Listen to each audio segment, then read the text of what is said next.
a indústria acelera o desenvolvimento do espaço brasileiro? Nós vimos na aula passada o Programa Nacional Desenvolvimentista do presidente Juscelino Kubitschek, onde teve um plano de metas para o Brasil, onde seu slogan foi 50 anos de progresso em 5 anos de governo, onde foi alcançado várias metas, abriram as portas do Brasil para as multinacionais, para assim desenvolver o Brasil através também do rodoviarismo e de outras metas que foram alcançadas, assim como a construção da nova capital brasileira, a cidade de Brasília.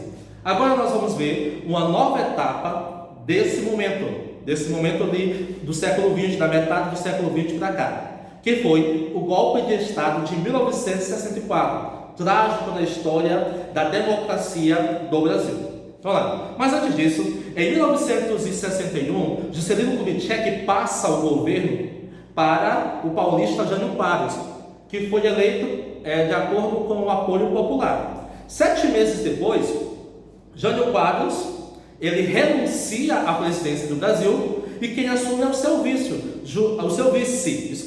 João Goulart, mais conhecido como Jango, que compartilhava das ideologias nacionalistas do presidente Getúlio Vargas, que se suicidou e foi o antecessor de Juscelino Kubitschek. Então, Jango era conhecido pela nacionalização das refinarias de petróleo e desapropriou algumas propriedades rurais nas grandes terras, pois ainda se falava da reforma agrária.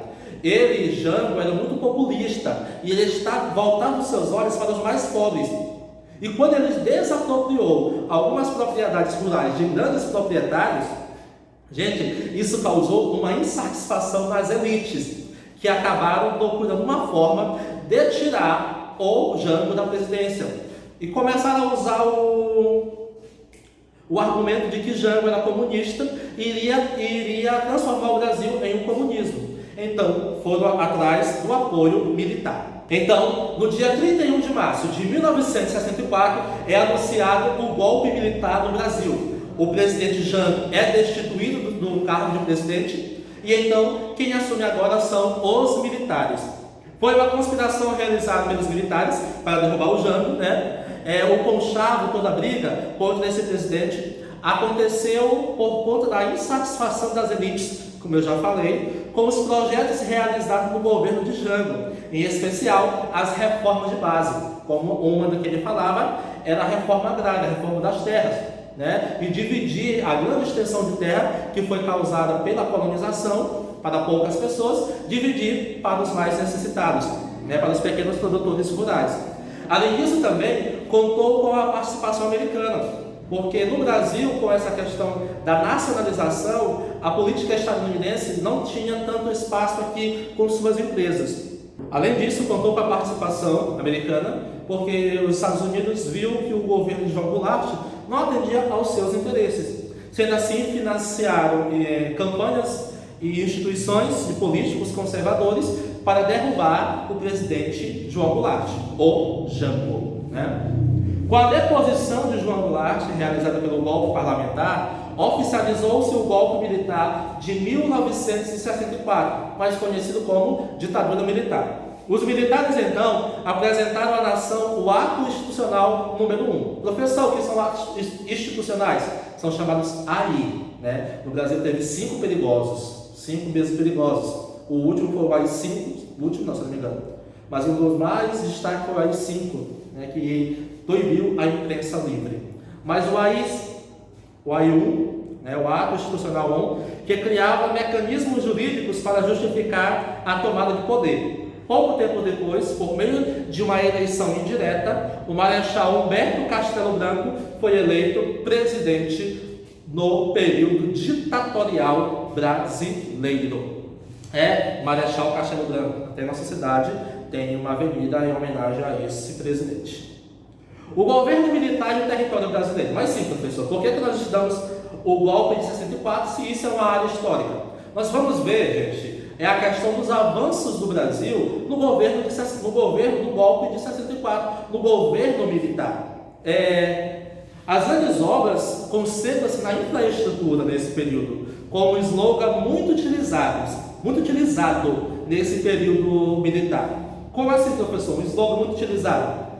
Integrar para não entregar. Como assim, professor? Integrar para não entregar.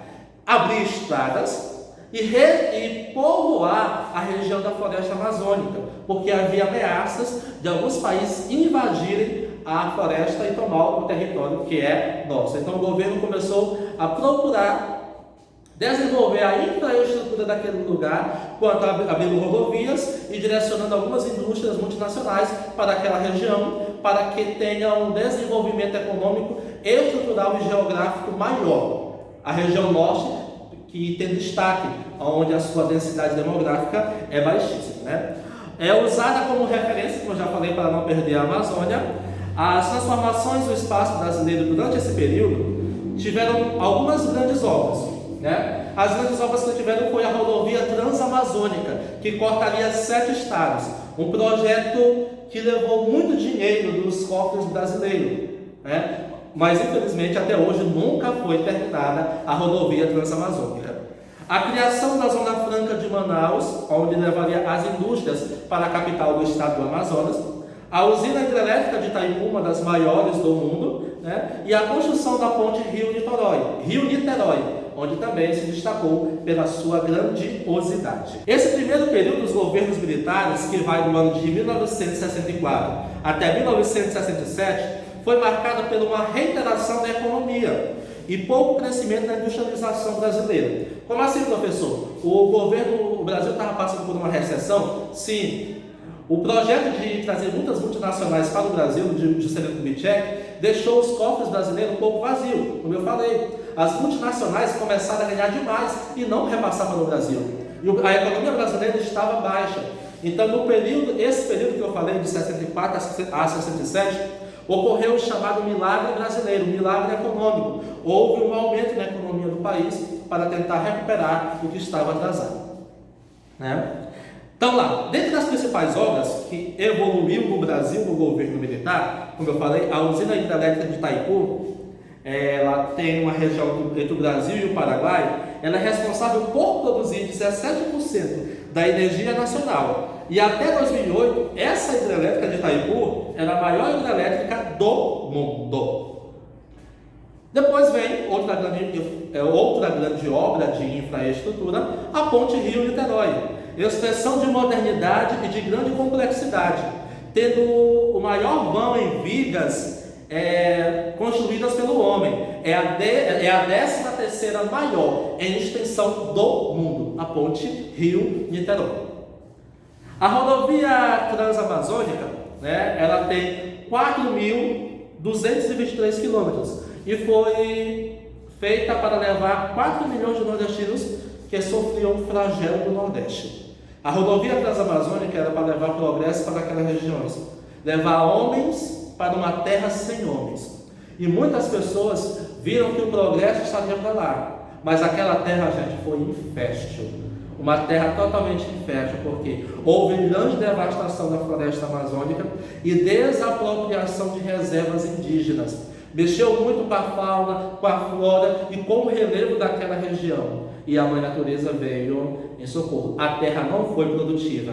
Muitas pessoas até conseguiam produzir naquela região, mas a rodovia, que na sua boa parte não tem asfalto, não tem pavimentação, e no período das chuvas é muita lama, e no período da seca é muita poeira, e impossível de escoar a produção. Muitas pessoas compraram terras lá a preços de banana, e hoje se arrependem completamente. E muitas pessoas que mudaram para lá acabaram voltando para os seus espaços. E eu falei também da Zona Franca de Manaus. O que é a Zona Franca de Manaus, professor? É uma região de Manaus, da cidade de Manaus, aonde se concentram várias indústrias multinacionais, principalmente no setor de comunicação, que foram convidadas para vir para o Brasil, receberam incentivos fiscais e não cobraram tantos impostos, assim também como receberam terrenos para se implantarem, para que pudessem desenvolver a indústria naquela região do país, na região do Amazonas. Um exemplo, se o seu celular for da Samsung, é feito na Zona Franca de Manaus. Quando você compra o celular, na caixinha está lá o selozinho, Zona Franca de Manaus, aonde o celular é montado e enviado para todo o resto do Brasil. Diante de todo esse progresso, as cidades começaram a crescer. Como assim, professor? Gente, eu não vou falar do terrorismo da ditadura militar, porque isso cabe à disciplina de história. Depois a gente pode conversar sobre isso. Eu até já comentei, né? Dos terrores da ditadura militar. Mas o nosso tema, a nossa temática é especificamente a transformação do espaço geográfico nesse período. E nós podemos observar que as cidades crescem, como está no livro de vocês. Por conta do processo de industrialização, acelerou a urbanização do país. As cidades da região sudeste já estavam preparadas para esse momento de urbanização, porque saíram do café e passaram automaticamente para as indústrias. E assim, com as indústrias, houve uma grande geração de empregos. E essa grande geração de empregos acabou atraindo nordestinos, de vários estados, para a região de São Paulo, para trabalhar nas indústrias. Assim também acontece o êxodo rural, a saída do homem do campo, da roça, para trabalhar com a máquina, para trabalhar na indústria. O crescimento urbano, porém, ele não foi acompanhado com o crescimento industrial, porque eles pensaram na indústria, não pensaram nas cidades. E acabou nascendo as favelas, as periferias. Houve falta de saneamento básico até hoje, de educação, de transporte e de saúde de qualidade para todas. Agravou tudo isso, agravou a moradia, agravou o transporte, agravou o saneamento básico. E não há nas grandes cidades condições básicas, principalmente nas periferias, para uma melhor condição de vida. Então, gente, esse é o nosso conteúdo. Agora eu vou passar a atividade para vocês. Grande abraço.